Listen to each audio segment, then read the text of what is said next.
Hey guys, so today we're going to swap out this bumper for a winch compatible bumper and install this Badlands 12,000.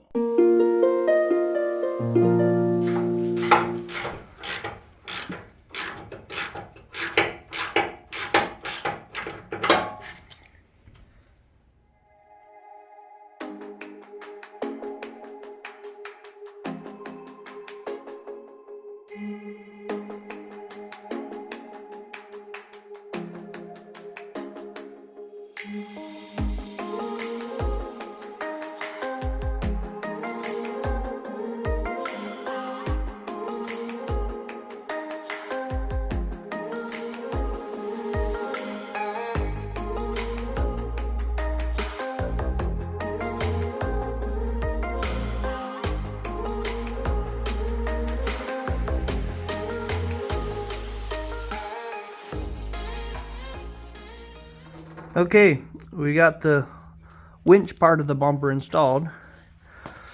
I'll bolt it down, and the winch is bolted fast. And now we're going to assemble the rest of the bumper and install that, and then wire up our winch.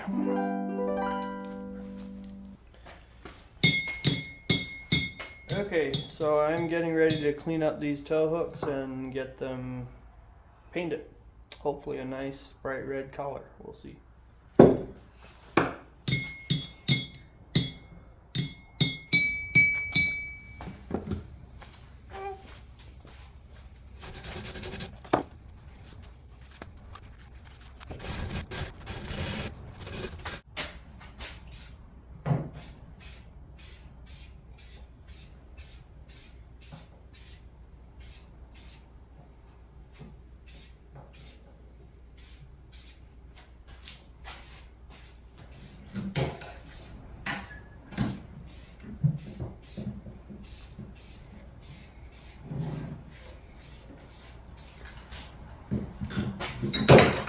Okay, now that the paint is dry on these, I'm gonna install them and we'll see how they look.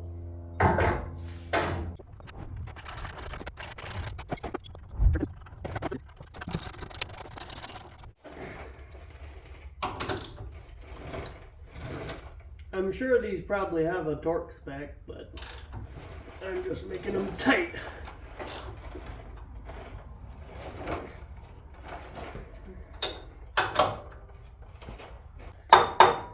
That ain't going nowhere. Okay.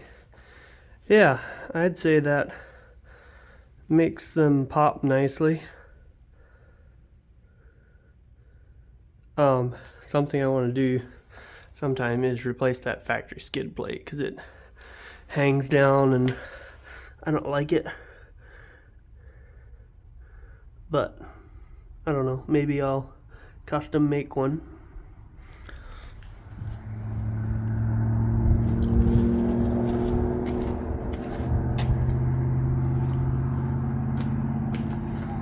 Okay, so as you can see, we got the winch installed and the bumper. It's pretty much good to go now. It's also several days later because we didn't get any more filming done. So I'm gonna kind of go over what we did and a couple challenges we had and things like that. Yeah, and just show it to you. And then maybe I'll do a little demonstration. Okay, so here's the winch. You can see with the hood open you have decent access to it still. And also it has, like, I don't have to open the hood to run it. It has these access holes. You can access the free spool switch there, and we installed our battery kill switch right there to where you can just kind of reach your hand through and operate it pretty easily. To do this, we actually had to take this top cover off and swap out some wiring so that the long section of the positive wire was running to the battery instead of this short section. Which that wasn't too hard, just took a little bit of doing, that's all. because this normally would be up under the hood closer to the battery, but I wanted this switch accessible without opening the hood, because I don't want to open the hood every time I want to use it. And I want to be able to kill the power to the winch, just so that if something shorts out, it's not killing my battery, basically. But yeah, this is right here is your ground wire, bolts on right there, and we just took and ran our, you know, positive into the switch here. Both wires run out. Here, get you a better view. There we go. This panel right here, we just trimmed a little bit of the plastic out, ran the wires up out of there and up to our battery right here. Positive wire just kind of loops in there, goes to the positive terminal there, and right there's our ground wire. And the ground wire did not come with loom on it, this stuff. So I had some that we just put on. As you can see here, we just added that on because I figured it's good to protect it from UV rays and whatnot. Yeah, I don't know if it's necessary, but I just wanted to do it just because I feel better about it when it's protected. So anyway, and then I also wanted to talk about the bumper a little bit. This is a Hooke Road bumper. I believe it's a Canadian company. At least that's where it shipped from when I ordered it. And overall, I like the bumper. I like the way this one looks. Definitely more than the bumper that was on it. That was also a Hooke Road that was on it when I bought it. Overall, I definitely like the way this one looks more. But it's not a high-end bumper, I'll say that. You can tell it's pretty thin metal. This bull bar, like, I feel like if you hit a deer, it would kind of trash the bull bar, which is okay. It's probably good actually that it crushes some versus just a big shock or whatever. And since it's bolt on, I don't know, there, it bolts in place. It's not welded on, so you can probably replace it if it does get bent, and I'm hoping it'll protect my radiator if I do hit a deer or something, because in Michigan here we have lots of deer. But anyway, that's kind of a little bit of a complaint I have. It's pretty cheap. Also, I don't think I'll be using these attachment points, like for tow attachments. I'm going to use the factory tow hooks. That's why I repainted them and reinstalled them. A lot of people just take them off. I think these are welded, these on the bumper, I think they're welded on good enough. I just think that if you pull on them, you're going to pull the bumper out of alignment, because it's just a friction. You just tighten these bolts here, and it's just held in place by friction, essentially. So I don't really feel like winching and yanking my bumper out of alignment, or having somebody try to pull me out or something and just messing up the bumper, like having it tip up into the fender or something. Yeah. So I don't think I'm going to be using those. Those will be strictly ornamental, I guess. Yeah. So my video cut off because my phone ran out of storage space. I had to delete a couple things. Anyway, so as I was saying, the other issue I have with it is how it contacts this transmission cooler. I think that's what it is anyway. I'm pretty sure this is the transmission cooler. And anyway, it apparently was not designed for one. I was looking at the pictures of the pickup they show on their website, and it does not have a transmission cooler on it, or it doesn't have this cooler on it. So it contacts. As you can see, it is against, like, even like the bumper mounting bracket, which is this piece. This is the outer shell of the bumper bolted on right here, but even the mounting bracket right here hits. It's against the transmission cooler. So what we ended up doing is, if you look here, there's this little rubber, I don't know, anti-vibration thing or whatever, shock absorber that it's mounted with. Well, it had those right down here, right there. So we took those out. There was one down here also, you can't really see it. But anyway, we took those out, and, you know, reducing that thickness there, we were able to suck this in a little bit and give us a little bit more clearance, because it was pushing the plastic shield here into the radiator or the cooler. So we were able to fix that problem by removing those rubber washers from there, right in here. And yeah, so that kind of eliminated that problem with the mount. You can see, like, if you look in here, it now has clearance. It's not touching the, there, focus. It's not touching the cooler at all. So we're good there. And then the other problem that we ran into was once we went to install the outer shell. This corner right here was just like it is on the bottom, and it was running against this plastic shield here. So we just took a grinder and ground the corner off.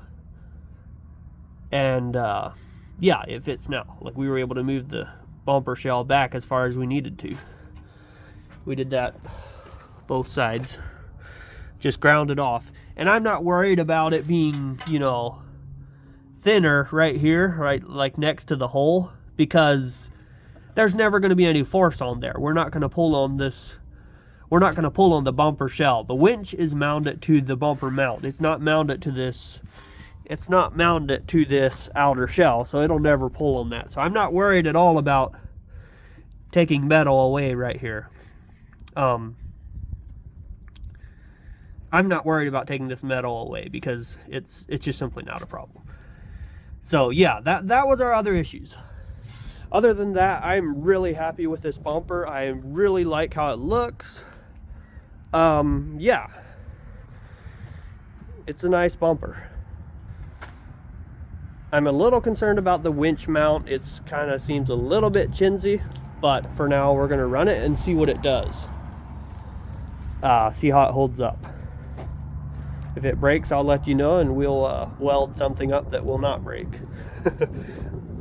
We got the fog lights mounted. They do work. We wired them. Yeah. So overall, pretty happy with it. And yeah, now let's show you a demonstration of the winch in action. Have a little fun. We tried it out a little bit after we installed it, but I want to actually kind of pull something out or do something, so we'll see what I come up with. Something that I forgot to mention, we also used washers to space the bumper mount out to gain the necessary clearance. So I would say there's almost a 1/4 inch of washers there as well. We were able to do that, space the bracket out, and then just adjust the bumper inwards to where it still fits right. But I wanted to mention that in case someone is actually interested in buying this Hooke Road bumper for their Tundra, because I forgot we had to do more than just remove the rubber washers.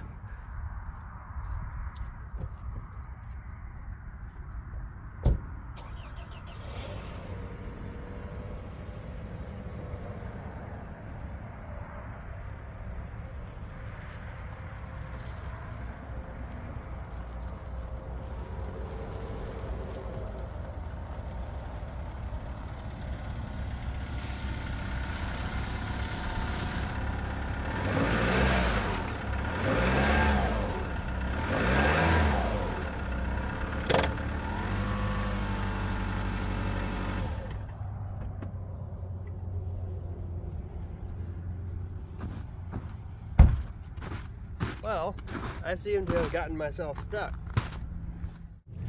Okay.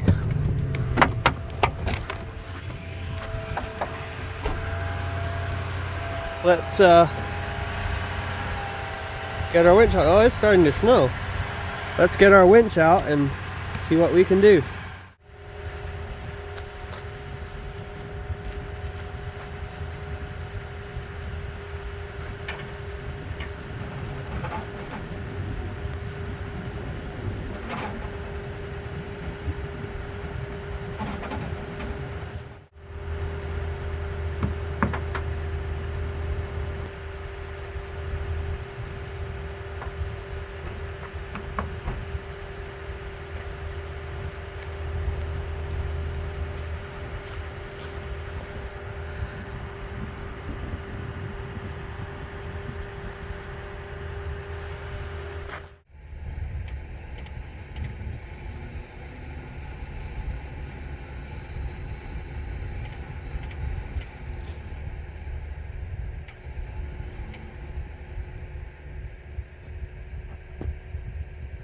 Okay, I think we're close enough to hook it up.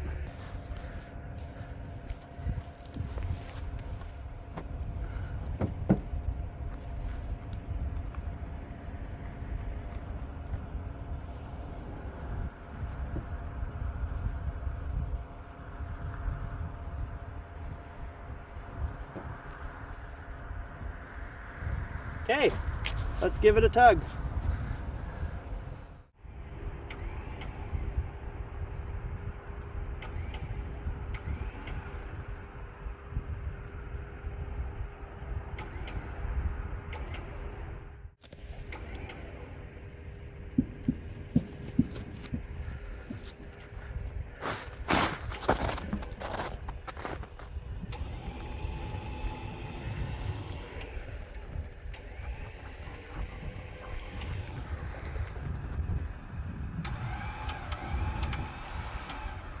Wasn't really stuck in the first place, so it's sliding right out.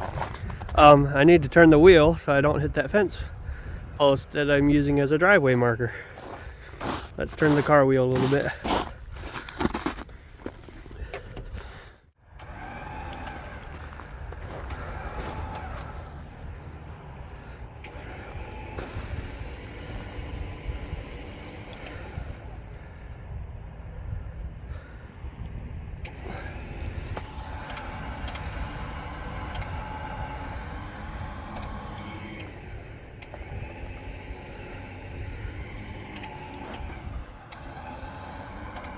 All right, let's turn the wheel again a little bit.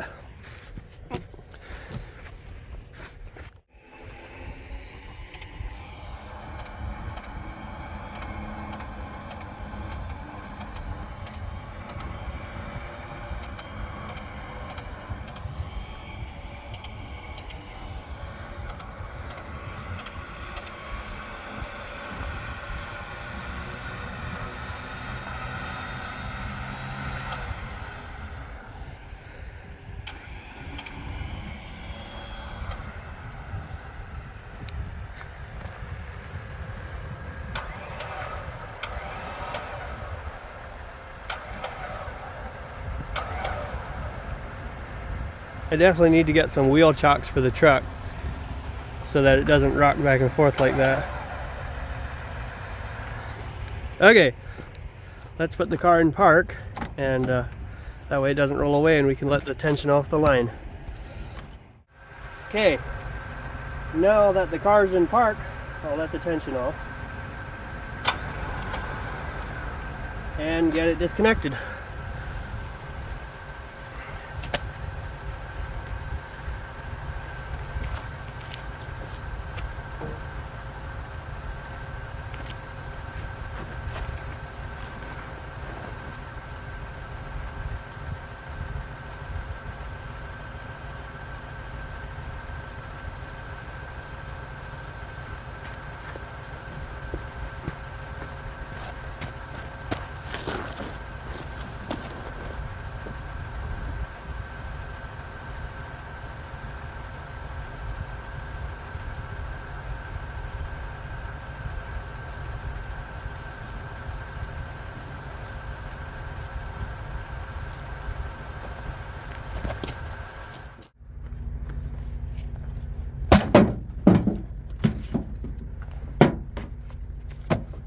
Yeah, first time really using these shackles much, and I can tell you this Apex brand from Badlands definitely appears to be pretty tough. It's got this protective wrap and stuff, but it's definitely harder to use. I like this Keeper brand. I just picked them up at Home Depot and they're like 25 bucks a piece, which is a good price, I think. And I don't know, I think they're fairly tough. I guess time will tell. I don't know, but they're definitely easier to work. I like that. Yeah.